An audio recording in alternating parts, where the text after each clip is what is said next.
Budget पेश किया गया है सरकार द्वारा। किस तरह से देखते हैं इस बजट को, कैसा ओपिनियन है आपका इस बजट को लेकर? जेब में जब पैसे ना हो तो क्या बजट पेश होगा ये सबको मालूम है। जो बातें पिछले बजट में कही गई थी उन्हीं बातों को, शब्दों को यहाँ से वहाँ शिफ्ट करके उसी चीज़ को परोसा गया है। हर जगह तो प्रत्येक वर्ग, चाहे वो महिलाएं हैं, किसान हैं, बेरोजगार युवा हैं, नौकरी पेशा लोग हैं, डॉक्टर्स हैं, सब लोग तो धरने प्रदर्शन कर रहे हैं। अगर प्रत्येक वर्ग का ध्यान रखा गया है तो फिर ये धरने क्यों?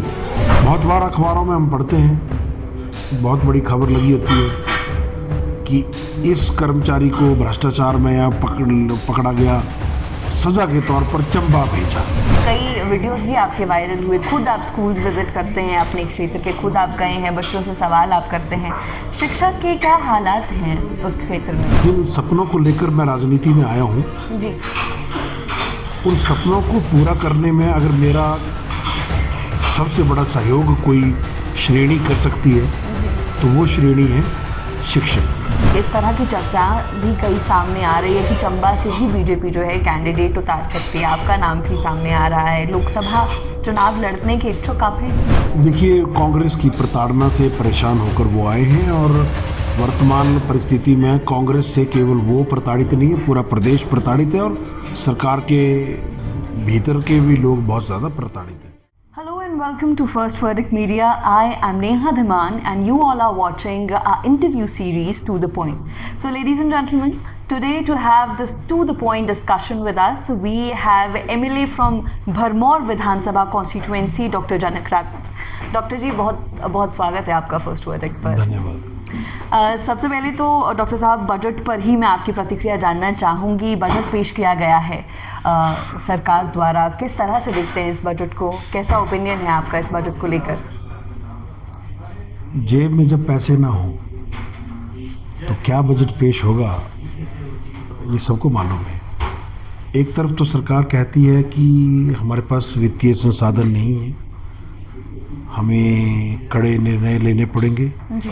और एक तरफ ये बोलते हैं कि हम बजट में हमने प्रत्येक वर्ग को राहत देने की कोशिश की है। तो इन्हीं की ही स्टेटमेंट इन्हीं पर ही जो कॉन्ट्राडिक्ट करती हैं कि आखिर कैसे, पैसा कहाँ से आएगा। आप देखिए बजट को, बजट बुक को पढ़िए, उसको देखिए तो वो केवल एक आंकड़ों का मायाजाल है। जी। जो बातें पिछले बजट में कही गई थी उन्हीं बातों को, शब्दों को यहाँ से वहाँ शिफ्ट करके उसी चीज़ को परोसा गया है। हमें तो ये लगता है कि एक शेर भी है इस बात पे कि भंवरे कहते हैं चमन बदला है, कुछ कहते हैं कि चमन बदला है, परंतु शमशान की खामोशी बताती है कि लाश वही है, केवल कफन बदला है। केवल शब्दों को बदला है, बाकी वही चीज़ें।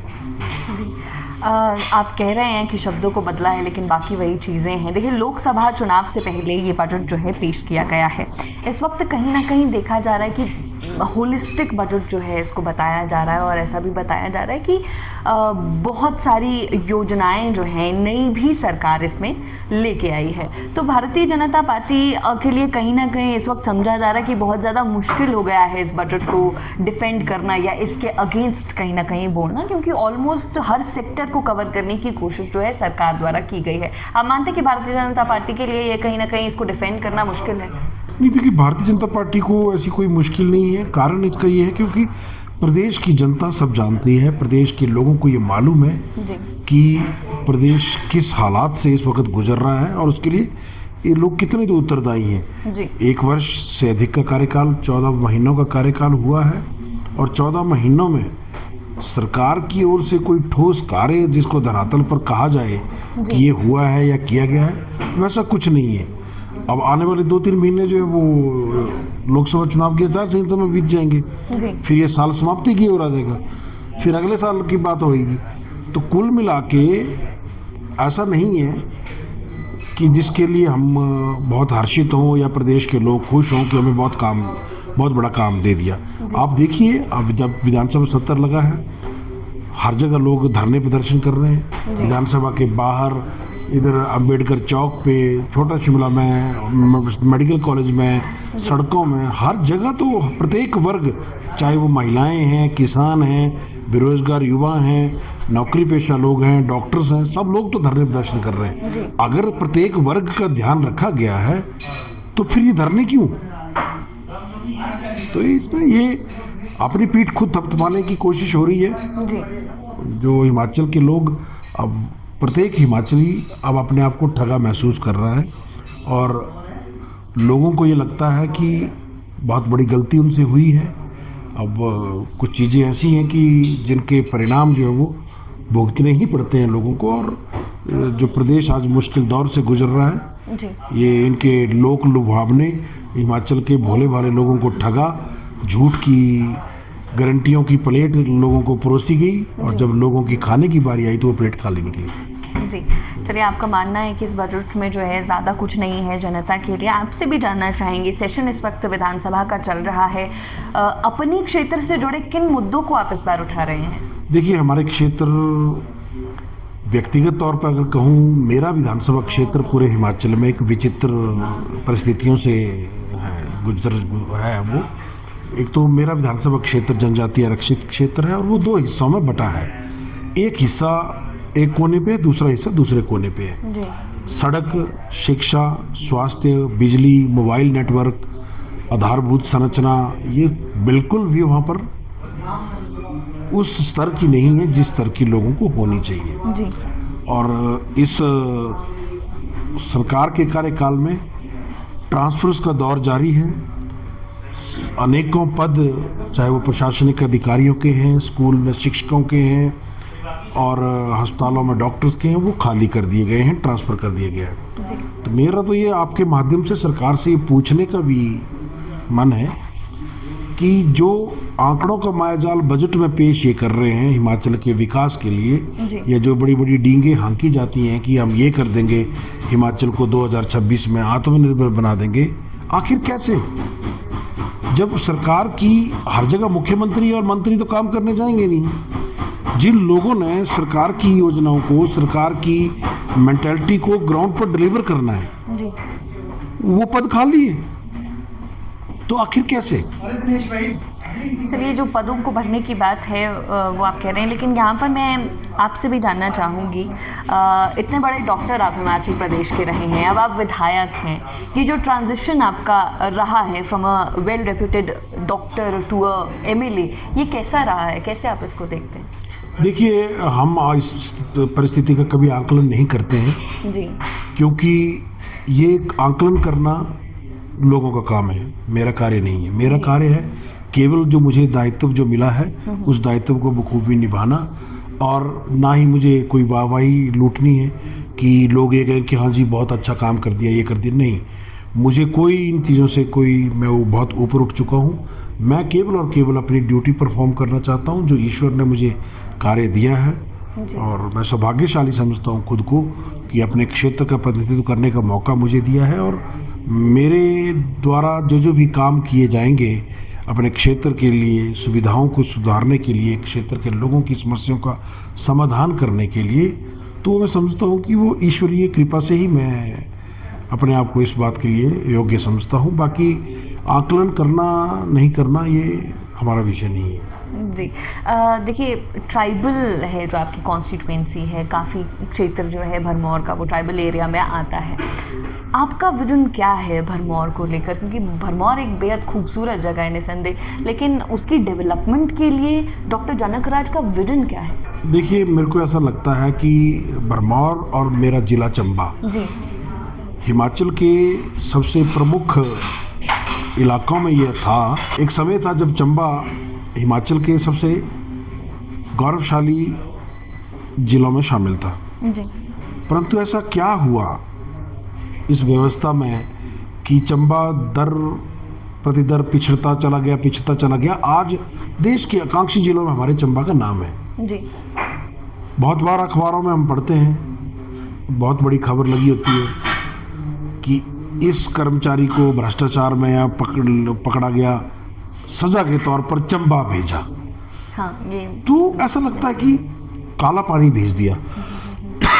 तो ये चंबा पर जो ये दाग लगा है, चंबा को जो अधिकारियों को, कर्मचारियों को केवल प्रताड़ना के लिए पोस्टिंग दी जाती है, जी ये जो चीज़ है इसका हम अपनी नज़र से एक मुख्य कारण समझते हैं। वो मुख्य कारण है शेष प्रदेश से बहुत अधिक दूरी।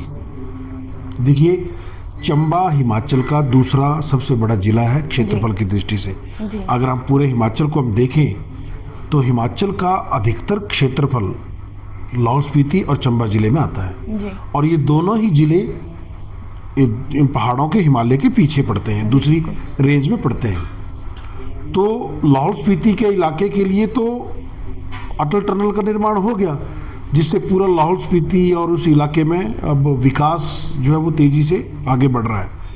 परंतु जब इस पहाड़ के दूसरे छोर को हम देखें जी तो उस तरफ चंबा जिला पड़ता है, और चंबा जिला की जो भाग्य रेखा सड़कें हैं वो इतनी अच्छी नहीं है। जी आज के समय में भी चंबा से शिमला आना जाना अपने आप में बहुत मुश्किल का काम है एक सामान्य व्यक्ति के लिए।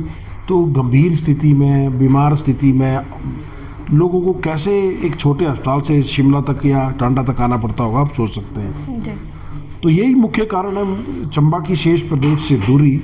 और जब इस समस्या का समाधान होगा, तो जैसा आपने पहले भी कहा कि चंबा बहुत खूबसूरत है, भरमौर बहुत खूबसूरत है, जी तो वो जाहिर सी बात है, जब सड़कों का बेहतरीन तरीके से निर्माण होगा जी और दूरी जो है वो कम होगी, समय कम लगेगा, तो लोग वहाँ पर नौकरी करना भी पसंद करेंगे जी और वहाँ पर आना जाना भी लोग पसंद करेंगे, और हिमाचल के एक अनछुए हिस्से को भी विश्व पटल पर अपनी पहचान और अपनी ख्याति करने का मौका मिलेगा। जी देखिए, चंबा की जब हम बात करते हैं तो साथ ही लगता जिला कांगड़ा है। कांगड़ा को टूरिज्म कैपिटल बनाने की सरकार ने बात कही है। चंबा को लेकर भी हम आपसे जानना चाहेंगे, खासतौर पर आपके क्षेत्र में टूरिज्म की कितनी संभावना चंबा में है, कैसे उसको विकसित किया जा सकता है? हिमाचल प्रदेश की सबसे बड़ी धार्मिक यात्रा जो है मणिमहेश यात्रा, वो मेरे विधानसभा क्षेत्र में होती है। जी और मेरा विधानसभा क्षेत्र और साथ ही साथ पूरा चंबा जिला प्राचीन ऐतिहासिक मंदिरों से भरा पड़ा है। ऐसा कोई पंचायत, ऐसा कोई गांव नहीं है जहां पर सैकड़ों वर्ष पुराने मंदिर, ऐतिहासिक मंदिर नहीं है। जी और कांगड़ा जिले की भी अगर हम बात करें तो कांगड़ा जिले में भी मेजॉरिटी लोग जो हैं जी वो भरमौर और हमारे गद्दी समुदाय के लोग वहाँ पर सेटल्ड हैं। तो प्रतिवर्ष हजारों की तादाद में लोग जो हैं वो अपने इष्ट देवते, जो हमारे स्थानीय देवी देवता हैं, वहाँ पर उनके मंदिरों में लोग आते हैं, जी बड़े बड़े जत्थों में लोग आते हैं, और लगभग एक जागरण जिसको कहते हैं, हमारे जगराता जागरण जिस तरीके की परंपराएं चलती हैं, जी तो प्रत्येक देव स्थान पर एक साल में 365 दिनों में लगभग 200 से 250 दिन जागरण जगराते चले रहते हैं। तो एक बहुत बड़ा एक आर्थिकी का एक मॉड्यूल है। हमने पूर्व में भी सरकार के साथ चर्चा करके ये कहा था कि धार्मिक पर्यटन को बढ़ावा दिया जाए, और जो ग्रामीण परिवेश है चंबा का, जी जिसको भारत की आत्मा कहा जाता है गाँव को, और कहा जाता है कि अतिथि देवो भव, ये वाली जो मानसिकता है ये ग्रामीण भारत में ही आपको मिलेगी। आज भी आप चंबा जिले जाइए, आप अनजान हैं, आप बाहर से आए हैं, तो कोई भी व्यक्ति आपके साथ बुरी तरीके से पेश नहीं आएगा, और लोग सौभाग्यशाली समझेंगे खुद को आपकी आवभगत करने में। तो भारत की जो आत्मा है, जो वसुदेव कुटुंबकम और अतिथि देवो भव, वो आज भी ग्रामीण भारत में बसती है। तो मेरा ये मानना है कि बिना उस ग्रामीण परिवेश को छेड़छाड़ किए, बिना वातावरण को छेड़छाड़ किए, किस तरह हम अपने ग्रामीण हिमाचल का, ग्रामीण भारत का दर्शन पर्यटकों को वहाँ पर करा सकें, जिसमें प्रकृति के साथ भी छेड़छाड़ कम हो और लोगों को सुविधाएं भी मिले, यातायात से संबंधित, बिजली से संबंधित अन्य सारी सुविधाएं वहाँ पर पर्यटकों को हम बेहतरीन तरीके से दें। और उस ग्रामीण भारत में जी आज के 21वीं शताब्दी में जब लोगों को लगता है इतना मुश्किल है, जी तो हजारों वर्ष पहले वो लोग वहाँ कैसे रहते होंगे, तो क्या उनका खान पान है, कैसे वो लोग रहते हैं, क्या उनकी जीवन शैली है, क्या उनका संघर्ष है, क्या उनकी आस्था है सॉरी, उस चीज़ के दर्शन करने के लिए मैं आपके माध्यम से पूरे प्रदेश और देश और दुनिया के लोगों को आमंत्रित करता हूँ कि मेरे विधानसभा क्षेत्र, मेरे ज़िले आइए, आप देखिए और एक अनछुए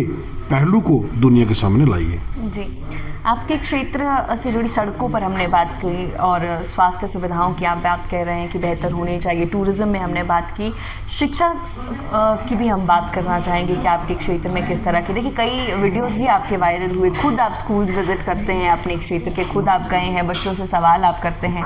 शिक्षा के क्या हालात हैं उस क्षेत्र में?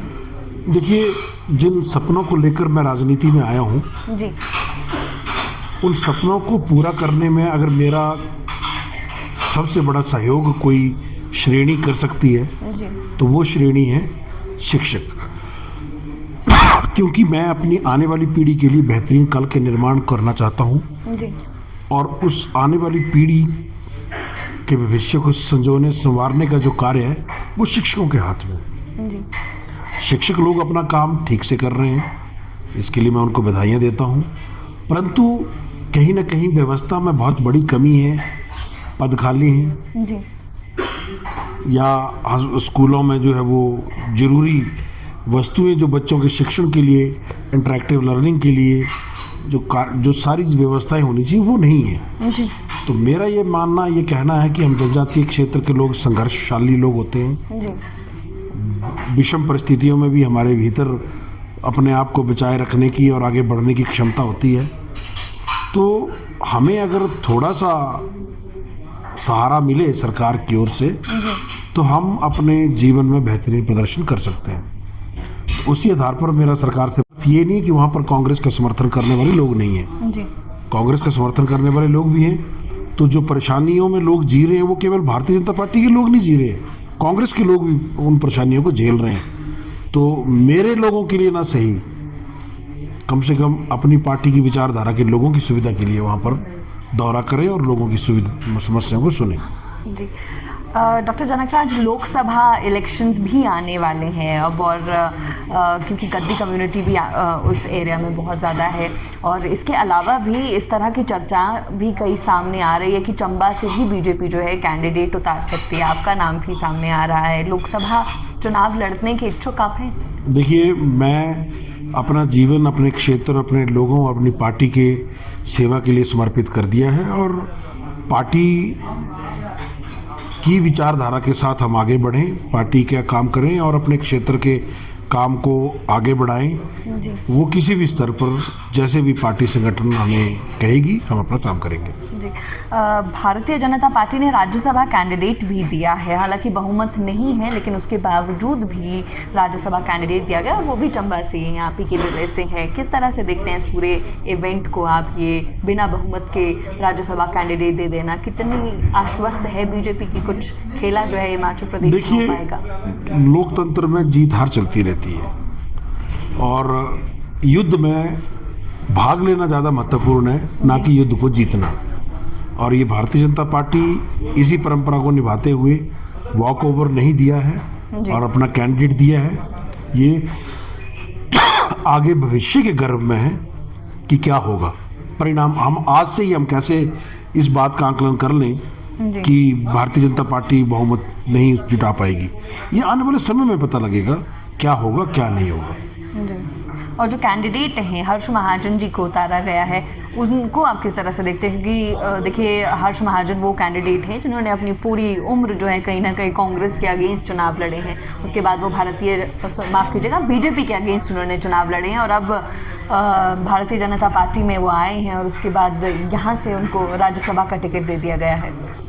देखिए, कांग्रेस की प्रताड़ना से परेशान होकर वो आए हैं और वर्तमान परिस्थिति में कांग्रेस से केवल वो प्रताड़ित नहीं है, पूरा प्रदेश प्रताड़ित है और सरकार के भीतर के भी लोग बहुत ज़्यादा प्रताड़ित हैं। जी। और हर्ष महाजन जी बहुत कद्दावर नेता हैं और रणनीतिकार हैं और उनका भारतीय जनता पार्टी में आना भारतीय जनता पार्टी को और मजबूती प्रदान करता है और उनके मार्गदर्शन में, उनके नेतृत्व में हम चंबा जिले के लिए भी और अच्छा काम करेंगे। और रही इस राज्यसभा की चुनाव की और उसकी बात, तो वो शीर्ष नेतृत्व का निर्णय है जी। और हम शीर्ष नेतृत्व के निर्णय के साथ हिमाचल प्रदेश की भाजपा चट्टान की तरह खड़ी है और यही भारतीय जनता पार्टी की खूबी है कि लोकतांत्रिक व्यवस्था में हमारा जो भी निर्णय नेतृत्व के द्वारा लिया जाता है जी वो एक परिवार विशेष को खुश करने के लिए नहीं, परंतु देश हित में लिया जाता है। इसलिए हम भारतीय जनता पार्टी का समर्पित कार्यकर्ता जो है वो भारतीय जनता पार्टी के साथ जुड़ा रहे। Ji thank you so much doctor Janakraj for this lovely conversation. अंत में अगर जनता को कोई संदेश आप देना चाहते हैं तो फर्स्ट वर्डिक्ट के माध्यम से दे सकते हैं। सपने नहीं हकीकत बुनते हैं, इसलिए सब मोदी को चुनते हैं। Thank you so much.